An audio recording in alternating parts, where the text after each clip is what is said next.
Hi, so today I have 5 websites that I think would be really good for kids in the creative arts. The first one that I have is Take Kids. And I think that this is a really good website because it encompasses like every single aspect of the creative arts. On the new page, it has or the home page, it has what's new, games and quizzes, artist story videos, which I think is really nice. It talks to you about all different kinds of art, and it has a gallery that you can go to and see what all the kids have made, which I think is really, really impressive. And kids are going to love to look through this and see what they've made. Um,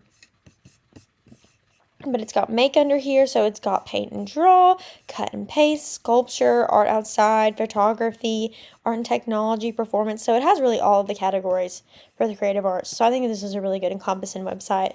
It's got games and quizzes, and then it's got Explore, which it shows like real life artists and like different kinds of art and like art that's smelly, art that's dangerous, and then top 5. From games and quizzes, I'll just click on one that I think is really fun. Your own piece of moving art. So you go through, I'll just click some answers. So the kids get to go through and choose like what kind of stuff that they want in their art. I think that that's really interesting, and it's really fun because it allows like creativity. And kids are going to love to see stuff like this. Like, that's so interesting. They're going to know that they made that. They're going to be able to interact with it. It's really fun. The next website that I chose is the Virtual Musical Instruments. This is really good because it incorporates that music side of creative arts. There's a virtual xylophone, which I think is really fun. You can make music on this. You can just play with it. There are lots of different websites that you can use, or instruments, excuse me. It's got bongos, drums, ukulele, so lots of different options for kids to explore with and maybe get into wanting to play an instrument in real life. The next app is really simple, or it's a website. It's called Bomomo, I think. I just love this one because it is interactive and it is very visually interesting. I'm very visually interested. The colors, the shapes, the movement, it's crazy. I don't even know what some of these brushes do, what they are, how they work, but I mean, kids will want to play with this for a very, very long time. They can make lots of different art. It's got a bunch of different colors. It's very like visually stimulating, lots of different textures. It is very fun.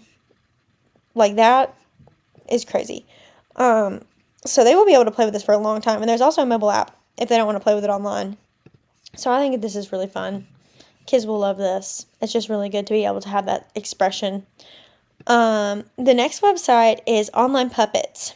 So this was actually created by a doctor, which I think is really interesting. But you can go and choose different backgrounds for your puppets, and you can pick puppets to add. So, like if I wanted to have a story about a frog and an elephant, I can do that.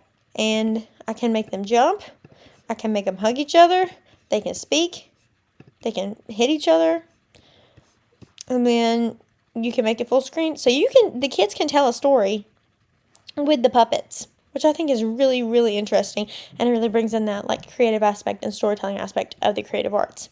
The last website that I have is Artsology, and I really like this one because it's got printables, art investigations, games, like a very long list of games, quizzes, puzzles. It's really fun. It's got resources. There are the games, blogs, art videos, the Arts Adventurer. So this is just all really interesting to me.